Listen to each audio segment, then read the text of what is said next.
मैं कुलदीप केसरी आपके अपने YouTube channel KD motivation and tricky maths में आपका स्वागत करते हैं।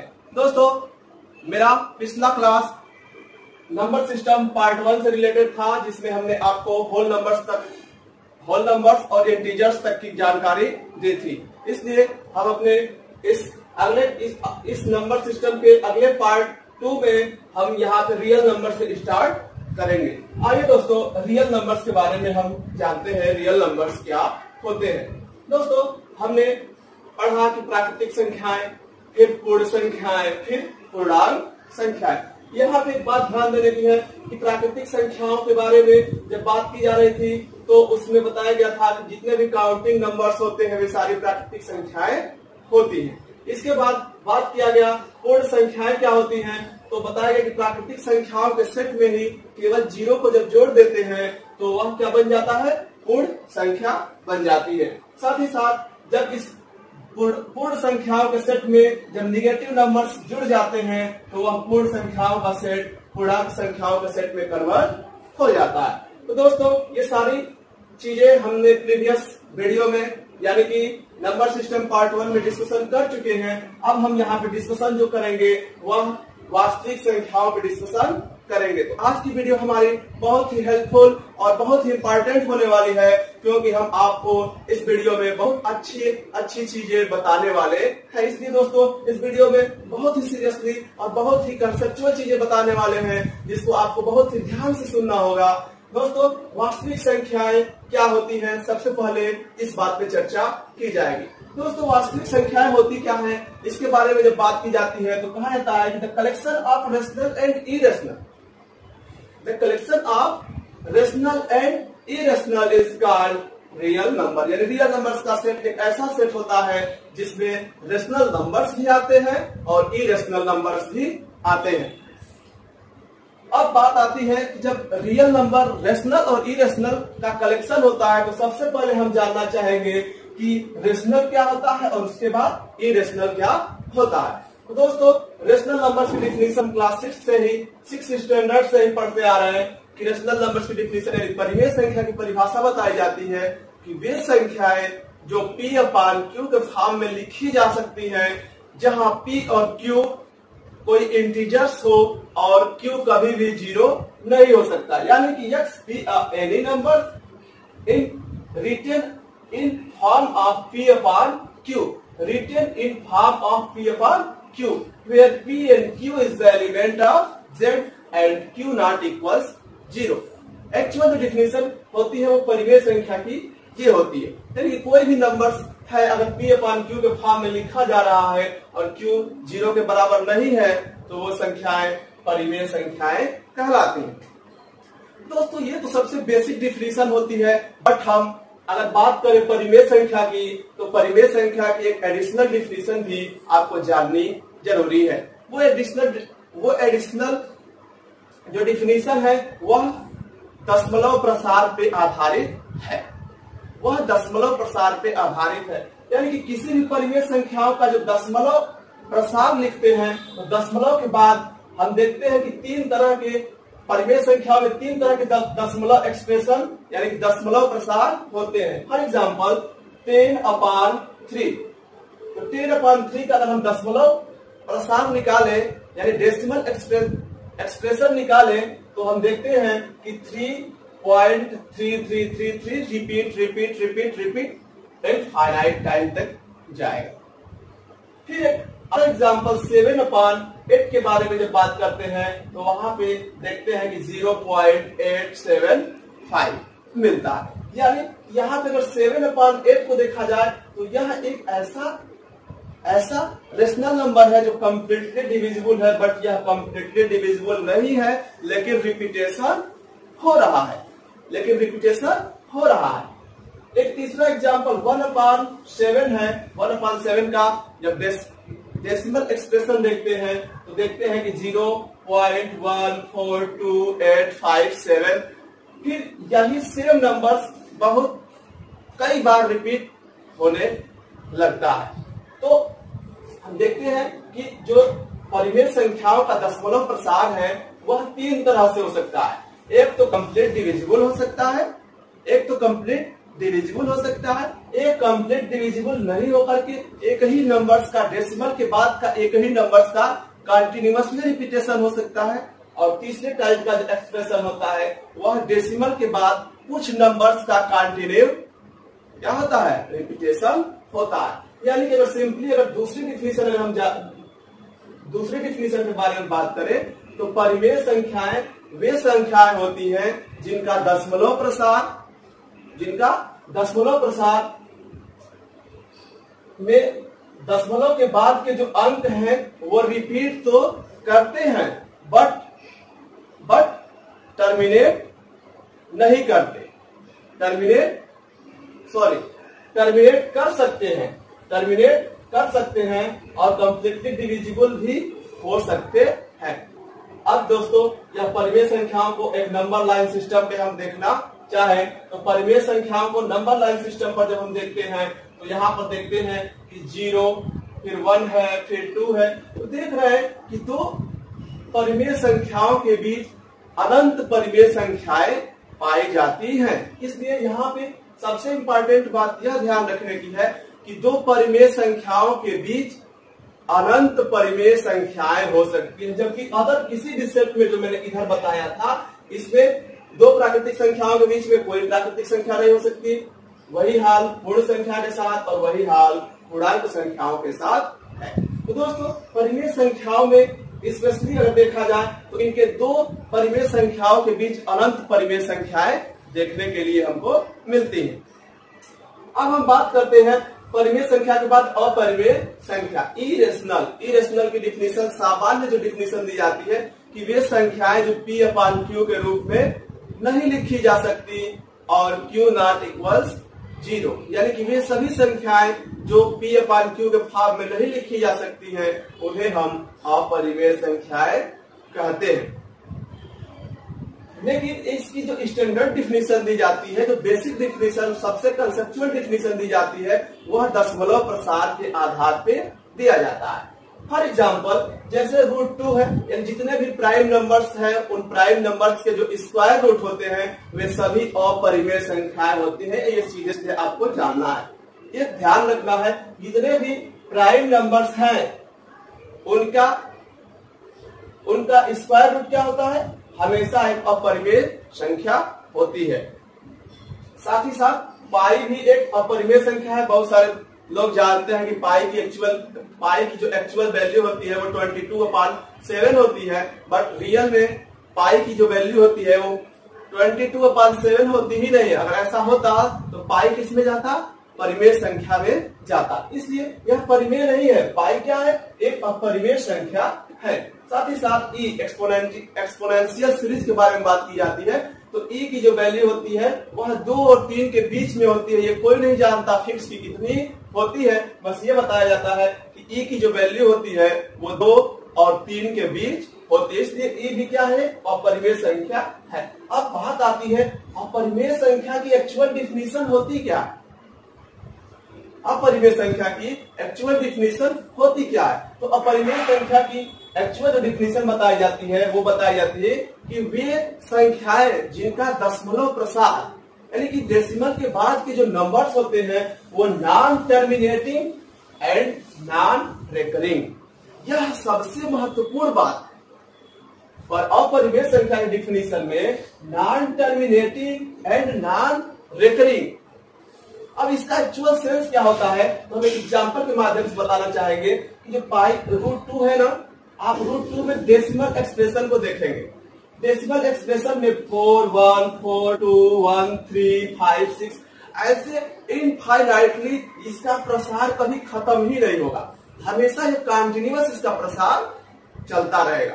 तो दोस्तों यहाँ पे ध्यान देने की बात यह है कि न तो यह टर्मिनेट कर रहा है, टर्मिनेट का मतलब एंडिंग, टर्मिनेट का मतलब एंडिंग, न तो यह टर्मिनेट कर रहा है मतलब इसका दशमलव प्रसार कभी खत्म ही नहीं होगा, ठीक। And non recurring, non recurring का मतलब कभी भी जो दशमलव के बाद की संख्याएं हैं वो रिपीट नहीं कर सकती, मीन्स दोबारा फिर वही संख्याएं रिपीटेशन में नहीं आ सकती हैं।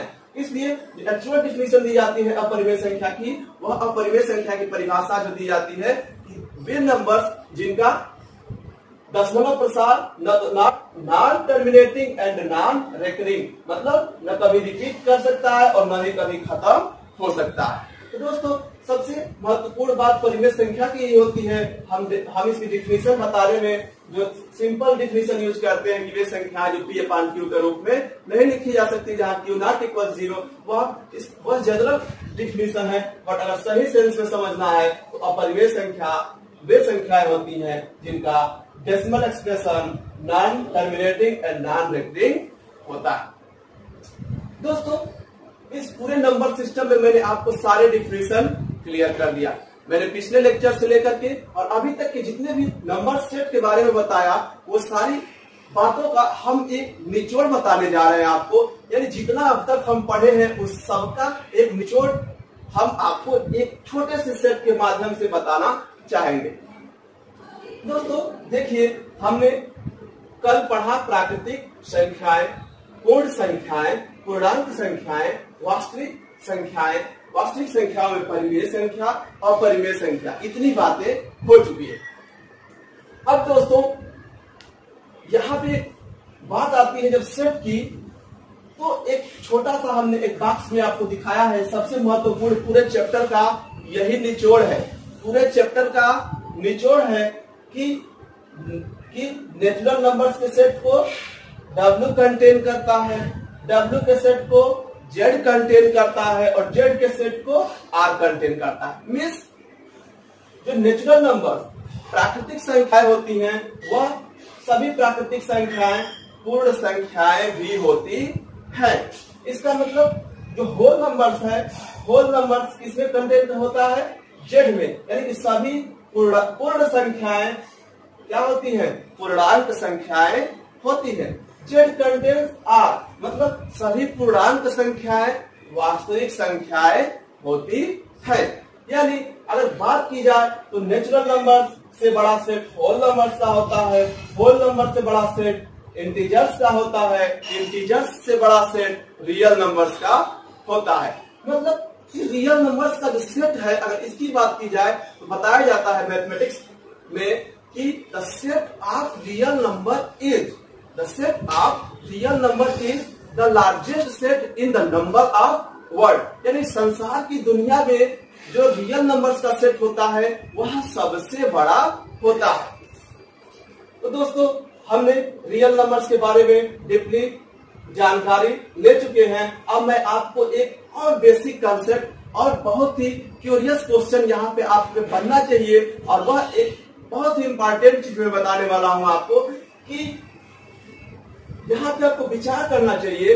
सोचिए कि जब प्राकृतिक संख्याएं हमारे पास इतना बड़ा सेट था,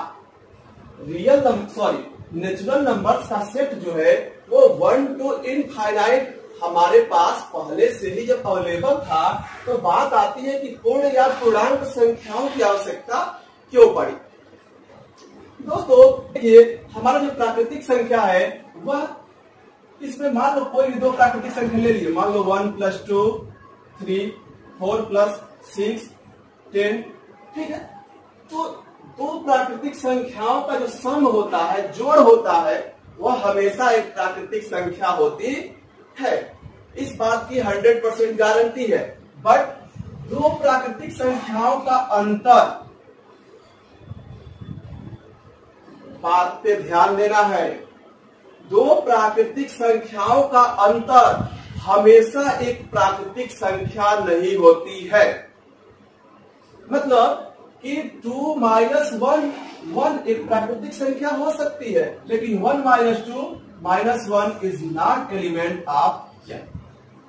यह बात इसमें ध्यान रखना है कि जो दो नेचुरल नंबर्स का जो सम है वह तो 100% एक नेचुरल नंबर्स होगा, लेकिन जो दो नेचुरल नंबर्स का जो सब्सट्रैक्शन है वह हमेशा एक नेचुरल नंबर नहीं हो सकता। मतलब कि वह नेचुरल नंबर घटाने पे हो भी सकता है, और ऐसा भी कोई कंडीशन आ सकता है कि वह नहीं भी हो सकता है। इसलिए कहा जाए तो प्राकृतिक नंबर्स का, यानी कि जो प्राकृतिक संख्याएं हैं उनका जो सेट है वो केवल एडिशन को होल्ड। इसलिए हमको केवल एडिशन की बात की जाए तो नेचुरल नंबर्स का सेट तो सेटिस्फाई हो जाता है, लेकिन जब हम निगेटिव नंबर्स की बात करते हैं तो ये सेट फेल हो जाता है। इसलिए प्राकृतिक संख्या के होते हुए भी हमको पूर्णांक संख्याओं की आवश्यकता पड़ी। इसके बारे में चर्चा नहीं होगी, यानी कि पूर्णांक संख्याओं की जरूरत हमको पड़ गई। अब हम जानते हैं कि पूर्णांक संख्याओं में निगेटिव नंबर्स को कंटेन करता है। जो पूर्णांक संख्या है वो निगेटिव नंबर्स को कंटेन करता है, इसलिए यहाँ पे यह प्लस और माइनस दो ऑपरेशन को होल्ड करता है। यह प्लस को भी होल्ड करता है, माइनस को भी होल्ड करता है, और साथ ही साथ अगर बात की जाए तो हमेशा दो पूर्णांक संख्याओं का योग भी एक पूर्णांक संख्या होता है, अंतर भी एक पूर्णांक संख्या होता है, और मल्टीप्लिकेशन करने पर भी एक पूर्णांक संख्या होती है। यानी कि जो पूर्णांक संख्याएं इंटीजर्स जो होते हैं वो तीन ऑपरेशन को होल्ड करते हैं, मतलब एडिशन को, सब्ट्रैक्शन को और मल्टीप्लिकेशन को होल्ड करता है। अब बात आती है ये पूर्णांक संख्याएं हैं, यानी हमारे पास पॉजिटिव नंबर्स भी है, नेगेटिव नंबर्स भी हैं और जीरो भी है, तो भाई हमको इससे बड़े सेट की क्यों जरूरत पड़ी। तो बात आती है जब डिवीजन की, तो यह डिवीजन के लिए फेल मार जाता है, यानी कि ये डिवीजन के लिए फेल हो गए। क्यों? क्योंकि मान लो अगर 1/2 मान लो 4/2 है, तब तो यह 2 देगा, लेकिन 2/4 है तो यह 1/2 देगा। यह दो तो इसमें सेट में लाई करेगा, मतलब इसका एलिमेंट होगा, लेकिन यह 1/2 is not element of Z. इसलिए पूर्णांक संख्याओं के बारे में बात किया जाता है कि दो पूर्णांक संख्याओं का डिवीजन मतलब भाग हमेशा एक पूर्णांक संख्या नहीं हो सकती, मतलब पूर्णांक हो भी सकता है और कभी कभी ऐसा कंडीशन बन सकता है कि वह पूर्णांक संख्याएं नहीं होकर के किसी दूसरे टाइप के नंबर्स को देती है। इसलिए यहाँ पे पूर्णांक संख्याएं क्या हो गई? फेल हो गई। अब बात आती है वास्तविक संख्या की, तो पूर्णांक संख्या के फेल होने के बाद डिवीजन को जब ये होल्ड नहीं कर रहा था, तो जो मैथमेटिक्स के लोग थे, जो मैथमेटिशियन थे, उन्होंने एक नए सेट को जनरेट किया जो रियल नंबर्स के सेट में जाना जाता है। फिर रियल नंबर्स का सेट जो होता है वो रेशनल और इरेशनल का कलेक्शन होता है। अब रेशनल और इरेशनल तो आप जानते हैं ये जो है यह एडिशन को भी सब्ट्रैक्ट करेगा, एडिशन को भी होल्ड करेगा, सब्ट्रैक्शन को, मल्टीप्लिकेशन को एंड डिवीजन, यानी कि यह चारों ऑपरेशन को होल्ड करता है। इसलिए जो हमारे पास समस्या थी कि दो इंटीजर्स का जो डिवीजन होता है वो ऑलवेज इंटीजर्स नहीं हो सकता, वह प्रॉब्लम यहाँ पे सॉल्व हो गई। तो दोस्तों इस तरह से प्राकृतिक संख्या के बाद पूर्णांक संख्याएं क्यों आई, पूर्णांक के बाद वास्तविक संख्याएं क्यों आई, यह हमको कंसेप्चुअल चीजें जाननी जरूरी है। आइए दोस्तों हम फटाफट चर्चा कर लेते हैं उन 10 महत्वपूर्ण प्रश्नों में जो नंबर सिस्टम से रिलेटेड है। पहला क्वेश्चन है सबसे छोटी प्राकृतिक संख्या क्या होती है। तो दोस्तों सबसे छोटी प्राकृतिक संख्या 1 होती है। आपको पता होगा कि इसका जो सेट स्टार्ट हुआ था वह 1 से स्टार्ट हुआ था। दूसरा क्वेश्चन है सबसे छोटी सम संख्या क्या होती है। दोस्तों आपको बताया गया था कि जो सम संख्या का जो सेट चालू होता है वो 2 से स्टार्ट होता है, इसलिए जो सबसे छोटी सम संख्या होगी वह 2 होगी। अगला क्वेश्चन है सबसे छोटी विषम संख्या क्या होती है। सबसे छोटी विषम संख्या 1 होती है। आपको बताया गया था कि विषम संख्या का जो सेट स्टार्ट होता है वह 1 से स्टार्ट होता है और इनफाइनाइट तक जाता है। अगला क्वेश्चन है सबसे छोटी अभाज्य या सम अभाज्य संख्या क्या होती है। यह बहुत इंपॉर्टेंट क्वेश्चन है। ज्यादातर क्वेश्चंस में ये क्वेश्चन घुमा कर कैसे पूछ देता है कि सबसे छोटी सम अभाज्य संख्या क्या होती है। तो सबसे छोटी सम अभाज्य कहे या अभाज्य कहे, वह दोनों का आंसर क्या होगा? 2 होगा। अगला क्वेश्चन है सबसे छोटी पूर्ण संख्या क्या होती है। तो दोस्तों पूर्ण संख्याओं का परिभाषा बताते समय मैंने बताया था कि वह 0 से स्टार्ट होती है और इनफाइनाइट तक जाती है, इसलिए सबसे छोटी जो पूर्ण संख्या होती है वो क्या होती है? 0 होती है। अगला क्वेश्चन है सबसे छोटी धन पूर्णांक संख्या क्या होती है। सबसे छोटा धन पूर्णांक संख्या +1 होता है। सबसे छोटा धन पूर्णांक संख्या क्या होता है? +1 होता है। अगला क्वेश्चन है सबसे बड़ी ऋण पूर्णांक संख्या क्या होती है। तो आपको पता होगा कि -1 जो है वो सबसे बड़ा नेगेटिव नंबर होता है, इसलिए जो सबसे बड़ी ऋण पूर्णांक संख्या होती है वो क्या होती है?